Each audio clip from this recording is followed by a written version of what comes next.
సపోటా సాగులో గడిచిన 15 సంవత్సరాల నుంచి అనుభవం ఉన్న రైతు వంకాయలపాటి మాలకొండయ్య గారి కుమారుడు వంకాయలపాటి లక్ష్మణ్ మనతో పాటు ఉన్నారండి. సపోటా సాగులో ఉన్న ఇబ్బందులు, లోటుపాట్లు, అలాగే వీటికి తీసుకోవాల్సిన సస్యరక్షణ పద్ధతులు ఏమంటే ప్రతిదీ మనం లక్ష్మణ్ గారి మాటలో తెలుసుకోబోతున్నాం. ప్రస్తుతం మనం నెల్లూరు జిల్లా కందుకూరు మండలం అనంతసాగరం గ్రామంలో ఉన్నామండి. ఈ తోటకు సంబంధించిన పూర్తి వివరాలు మనం లక్ష్మణ్ గారి మాటల్లోనే తెలుసుకోబోతున్నాం. నమస్తే అండి. నమస్తే అండి. లక్ష్మణ్ గారు, ప్రస్తుతం మనం ఉన్న ఈ తోట ఏ సంవత్సరం సాగు చేశారండి? సుమారు 2005, 2006. 2005-6లో అంటే సుమారు 20 సంవత్సరాలు అవుతుంది. సుమారు 20 సంవత్సరాలు. సో 20 సంవత్సరాలు మీరు మొక్కకి అంటే ఇప్పుడున్న తోటలో అంటే చెట్లు చాలా పెద్దగా కనిపిస్తున్నాయి. మొక్కకి ఎంత దూరం పెట్టి వేసారు?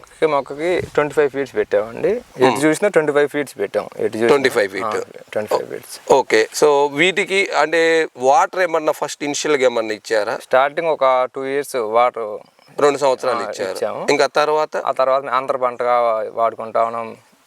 మినుము అప్పట్లో మన పెద్దలు ఉన్నప్పుడు పొద్దుతిరుగుడు వేసాము. పొద్దుతిరుగుడు, కంది వేసాము, మినుము వేసాము, బర్రెలకి జొన్న ఇట్లాగా అంతా పశువులు పెట్టుకుంటాం. ఈ సపోటా మనకి ఏ సంవత్సరం నుంచి దిగుబడి రావచ్చు?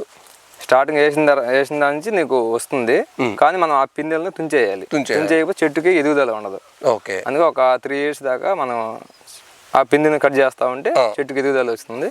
తర్వాత మనం క్రాప్ వదులుకుంటే మనం 3 ఇయర్స్ తర్వాత నుంచి. ఓకే. సో ఇప్పుడు 3 ఇయర్స్ నుంచి దిగుబడి వస్తుంది. ఈ చెట్టు అన్నవి అంటే మళ్ళీ మీరు ప్రూనింగ్ ఈ మధ్య కొంచెం ఈ హైబ్రిడ్ రకాలు వచ్చిన తర్వాత ప్రూనింగ్ అని మనకి అంటే కొమ్మని ఇలా కట్ చేయాలనే కాన్సెప్ట్ వచ్చింది. సో వీటికి కూడా అలా ఏమన్నా అవసరమా? అలా ఏం అవసరం లేదండి. అలా ఏం అవసరం లేదు.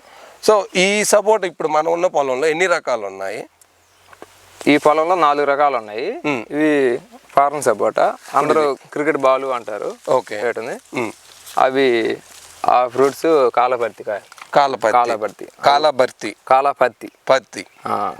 అని వెరైటీ. అవి ఓకే. మనకి బాగా దిగుబడి బాగా వస్తుంది. ఓకే. ఎక్స్పోర్టింగ్ కి మనకి ఇబ్బంది ఏమన్నది బాగుంటుంది. సో ఇప్పుడు మనం ఇందున్న దాంట్లో ఫారిన్ కాయ ఒకటి, కాలాపత్తి, పాల సపోటా, బిల్ల సపోటా, మొత్తం 4 రకాలు ఉన్నాయి. ఇప్పుడు ఈ 4 రకాల్లో ఏ రకం దిగుబడి కొంచెం మంచిగా ఆశాజనకంగా ఉంది? ఆశాజనకంగా అంటే మన కాలాపత్తి దిగుబడి బాగా వస్తుంది. బాగా అంటే మనకి ఇప్పుడు ఆదాయం వస్తుంది బాగా.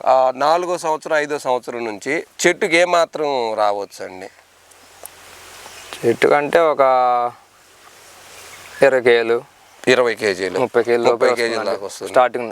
అంటే ఇప్పుడు ఈ 4 రకాల్లో కాలాబర్తి కొంచెం బాగా వస్తుంది అన్నారు కదా, అంటే బాగా వస్తుంది. ఇప్పుడు మనకు ప్రస్తుతం అయితే అంటే సుమారుగా 15-20 సంవత్సరాల వయసు వచ్చిన తోటకి ఇప్పుడు ఒక చెట్టుకి ఏ మాత్రం దిగుబడి వస్తుంది? ఇప్పుడు చెట్టుకి ఒక 3 బస్తాలు అంటే 150 క్వింటాలు, 150 కేజీలు ఒక చెట్టుకి. సో అంటే వయసు పెరిగే కొద్దీ దిగుబడి బాగా వస్తుంది. ఇప్పుడు వీటికి సంబంధించి మీరు సస్య రక్షణ పద్ధతులు అంటే ఏం తీసుకుంటున్నారు? ఎప్పుడన్నా పురుగు పట్టినప్పుడు ఒకసారి 2 సార్లు స్ప్రే చేస్తాము. ఓకే. లేదంటే ఇంకా అది కూడా లేదండి. ఓకే. అది చూసుకున్నప్పుడు మనకి ఇక్కడ తిట్టుతాం కదా, ఇది ఇలాగా ముడచకపోతుంది. ఈ మొదట్లో ఇదంతా ఇలా ముడచకపోయేది తిట్టు కట్టిద్ది. ఓకే. పురుగు వస్తుంది దాంట్లో. అప్పుడు మనం చూసుకొని స్ప్రే చేస్తే సరే. ఓకే. ఇప్పుడు భూమిలో అంటే బలానికి ఏమి ఇస్తుంటారు?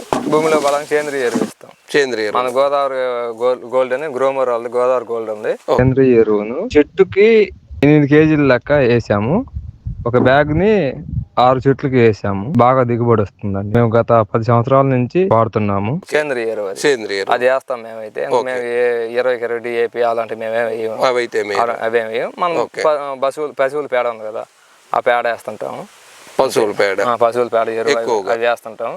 ఇంకా ఇప్పుడైతే తిరగదోవిస్తుంటాం పాదులన్నీ తిరగదోవిస్తాం. అంటే సంవత్సరానికి ఎన్నిసార్లు తిరగదోవిస్తారు పాదులు? సంవత్సరానికి ఒకసారి అండి. ఒకసారి. ఇప్పుడు వీటిని పాది తిరగదోవించడానికి సుమారుగా అంటే ఎకరాకి ఏం మాత్రం ఖర్చు అవుతుంది?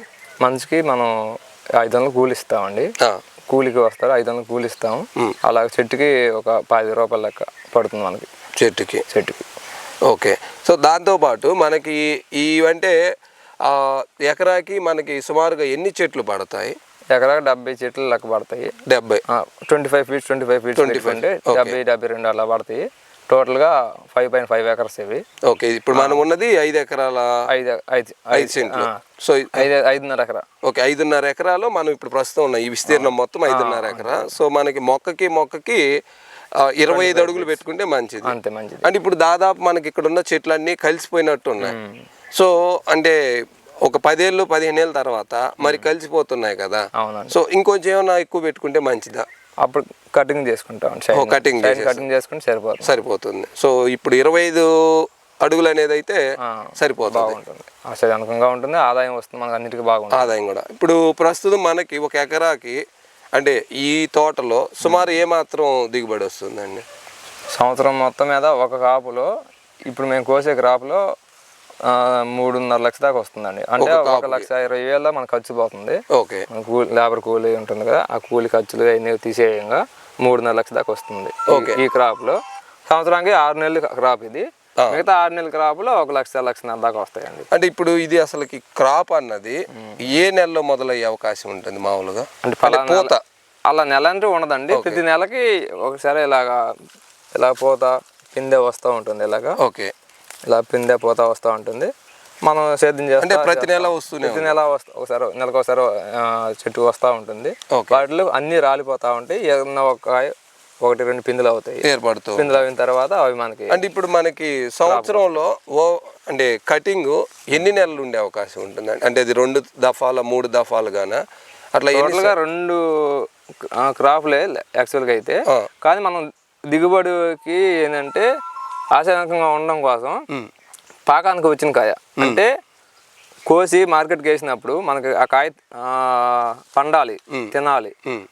పెస్ట్ అవి కార్బన్ అవి ఏంటి ముందు ఉంది, ఆ ముందు వేయకుండా డైరెక్ట్గా ఆటోమేటిక్గా పండిపోతుంది. ఓకే, మనం గోతంలో వేసేసి మూతి కట్టేసామంటే, నారగోతంలో వేసేసి కట్టేసామంటే, దారం కట్టేసామంటే అలా పెడితే 2 రోజులకల్లా కాయ మగ్గిపోయి పండిపోతుంది. ఇలా బాగా పక్క వందకి వచ్చిన కాయ అయితే. పచ్చికాయ అనుకోండి, వాళ్ళు ఏ మందులు కెమికల్స్ అవి వేసేసి పండించి. ఇప్పుడు ఇవి కాయ అనేది సపోటా దేనికి వాడుతుంది? అంటే దేనికి వెళ్తుంటుంది?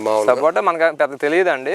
మనం మార్కెట్కి వేస్తాం, మార్కెట్ నుంచి ఎక్స్పోర్టింగ్ వెళ్తుంది. ఓకే, అవి కొంతమంది మెడికల్లోకి వెళ్తాయి అంటారు, కొంతమంది మన బండ్లు పెట్టుకుని అమ్ముకుంటారు కదా, అలాగ అమ్ముకుంటా ఉంటారు. మనకేం పెద్ద. ఇప్పుడు మనకి ఒక కాయ సుమారు ఎన్ని రోజులు నిల్వ ఉండే అవకాశం ఉంటుంది? కాయ 6 days, 6 to 7 days. 6 to 7 days. 7 days లో పండిపోతుంది. తర్వాత కాయ పనికి పాడైపోతుంది. సో అంటే 7 days life time. 7 days life time. సపోటాలో ఏ పద్ధతులు పాటిస్తే బాగుండొచ్చు అని మీకేమన్నా అనిపించిందా? ఏ పద్ధతులు అంటే అలా ఏమి ఉండదండి. నార్మల్గా అన్ని రకాలు బాగానే ఉంటాయి. అంటే ఇప్పుడు ఈ సాగు పద్ధతులు కానివ్వండి, అన్నిట్లో అలా అనుకుంటే అన్ని పండ్ల తోటల కల్లా సపోటా ది బెస్ట్ అండి. ఎందుకంటారా, మనం దీనికి ముందు కొట్టాల్సిన అవసరం లేదు. ఒకసారి 2 సార్లు స్ప్రే చేస్తే సంవత్సరం మొత్తం సరిపోతుంది. మనం దీనికి కింద ప్రతిసారి నీళ్ళు వేయాల్సిన అవసరం లేదు. దీనికి ప్రతిసారి మనం కటింగ్ చేయాల్సిన అవసరం లేదు. లేబర్ కులు అవన్నీ పెద్ద ఖర్చు ఏమి ఉండదు. మనం పెద్ద ఖర్చు ఏమి ఉండదు కాబట్టి మనకి అలాంటప్పుడు మనకి అంత దిగుబడి రైతుకి ఇదంతా లాభం కింద.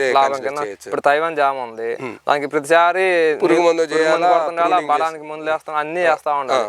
మనం దీనికి ఏమి వేయబల్లా. ఒక సంవత్సరం ముందు ఎరువు వేసామంటే 2 సంవత్సరాలు మనకి ఉపయోగపడుతుంది. అయ్యో ఇదిగోండి భయ్య, ఇది ఇప్పుడు లేట్ వస్తుంది. లేట్ అంటే ఒక నెలకి ఇలా వస్తుంది ఇది. ఆ తర్వాత ఒక 4 నెలలు 5 నెలలకి ఇలా కటింగ్ వస్తుంది. తర్వాత ఇప్పుడు మనం కాయలు చూపించాం కదా, కోసిన కాయలు, అవి అలా మార్కెట్ చేసుకుంటాం. అంటే మొత్తం ఇప్పుడు ఒక పూత నుంచి ఈ సైజు పిందికి ఎన్ని రోజులు? ఒక నెల. ఏది ఈ సైజు పిందికి నెల రోజులు, 10 రోజుల నుంచి నెల రోజుల్లో వచ్చేస్తుంది. ఓకే, తర్వాత 5 నెలలకి ఈ కాయ కటింగ్ వస్తుంది. సంవత్సరం పొడుగు మన కాయలు ఎప్పుడూ ఉంటాయి. ఓకే, అంటే పూత ఎప్పుడు ఏర్పడుతూనే ఉంటుంది, నెలకు ఒకసారి ఏర్పడుతూనే ఉంటుంది. ఓకే, చెట్టులో సారాన్ని బట్టి మనకి కాయ బలంగా ఊరుతుంది, చెట్టు నాణ్యత కూడా బాగుంటుంది. ఖర్చులన్నీ పోగా, కమిషన్లు అన్నీ పోగా 3 నెలలకు వస్తుంది మనకి ఆదాయం, రైతుకి ఆదాయం. సో ఇప్పుడు సంవత్సరానికి ఎన్ని క్రాపులు వచ్చే అవకాశం? సంవత్సరానికి 2 క్రాపులు. 2 క్రాప్ 3 లక్షలు వేసుకున్నా, 3 లక్షల పైన వేసుకున్నా. ఓకే, నెక్స్ట్ క్రాప్ కి దిగుబడి తక్కువ వస్తుంది అప్పుడు. ఓకే, అంటే సెప్టెంబర్ అక్టోబర్ ఆ టైంలో మళ్ళీ రెండో కటింగ్ కి మనకు అప్పుడు కోసుకోవచ్చు. ఓకే, సో ఆ టైంలో మార్కెట్ ఎలా ఉండే అవకాశం ఉంటుంది? ఆ టైంలో రేటు బాగుంటుందండి. ఓకే, మార్కెట్ అంటే ఎక్కువగా తక్కువ కాయలు వస్తాయి, దిగుబడి తక్కువ వస్తుంది కాబట్టి తక్కువ కాబట్టి కాయలు మనకి మన తక్కువ కాయ వచ్చినా రేటు కాయ కాబట్టి రేట్ ఎక్కువ వస్తుంది. రేట్. ఇప్పుడు ఇవి మార్కెట్లో అంటే మనకి సుమారుగా వేటికి ఉపయోగిస్తారండి ఇవి ఎక్కువగా? ఇవి ఎక్కువ పాల సపోటా తినే కాయలండి. ఓకే. పాల సపోటా నెంబర్ 1 కాయ. ఓకే. ఇప్పుడు మన మామిడిలో నూజివేడు పల్లి మామిడికాయ కదా, అలానే సపోటాలో పాల సపోటా ఏ క్లాస్ కాయ అండి, తినే సపోటా. చూడముచ్చటగా ఉంటుంది, తినడానికి తీయగా ఉంటుంది, బాగుంటుంది. నోట్లో ఇట్లా పెట్టుకోగానే వెన్నపూసలు కరిగిపోతుంది. ఓకే. పాల సపోటా గుణం అది, అందుకని ఎక్కువ తినే వాళ్ళందరూ లైక్ చేస్తారు పాల సపోటా అని. తర్వాత ఇంకా చెట్లు పెద్ద అవ్వడం వల్ల చెట్టుకి గాలి తగలాలి, కాపు బాగా వస్తుందని ఇంకా అంతర పంటలు ఆపేసేసి మేము సేద్యం చేసుకుంటా చేస్తా ఉన్నాండి. సో సుమారు ఈ సపోటా తోటకి వయసు ఎంత ఉండొచ్చు అండి? అంటే జీవితకాలం అంటారు కదా, జీవితకాలం అంటే అదే ఉండదండి. నీకు కాయకి చెట్టుకి నీకు బలం ఇస్తావంటే కాయ వస్తానే ఉంటుంది. సో ఇప్పుడు ఇవి బాగా చెట్టు నీకు దిగుబడి ఇప్పుడు చెట్టు అంటుకుపోయింది అనుకోండి, ఆ టైంలో ఏం చేస్తారు? మళ్ళీ కటింగ్ చేసుకుంటామండి. మళ్ళా కింద పక్క చేస్తే కాయలు పై పక్క వస్తాయి కదా, సైడ్ మనకి సేద్యానికి తగలకుండా ఉంటాయి, అన్నిటికి బాగా ఉంటుంది. చెట్టుకి గాలి తగులుతుంది కాబట్టి సైడ్ కమ్మలు కట్ చేస్తాం. ఓకే. సో ఇవన్నీ సపోటా సాగుకు సంబంధించిన విశేషాలు. సో సపోటాకు సంబంధించి మీకు ఏమన్నా వివరాలు తెలియాలంటే రైతు యొక్క కాంటాక్ట్ నెంబర్ మీకు కింద డిస్క్రిప్షన్లో అందజేయడం జరుగుతుంది. సో మీరు రైతుని సంప్రదించగలరు, లేదా మీ సలహాలు సూచనలు ఏమన్నా ఉన్నా కామెంట్ రూపంలో తెలియజేయగలరు. ధన్యవాదాలు. మీ రైతన్న.